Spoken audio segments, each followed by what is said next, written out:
Vanessa! Anong oras na pinakain mo ba yung mga aso ko? Ayan, iyak ng iyak.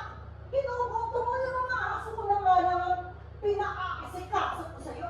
Hindi mo pa mapagawa. Naku, Diyos ko talaga. Saan ka magaling? May kinatahon lang po ako. Pinakain mo lang yung latiyo kaysa trabaho mo.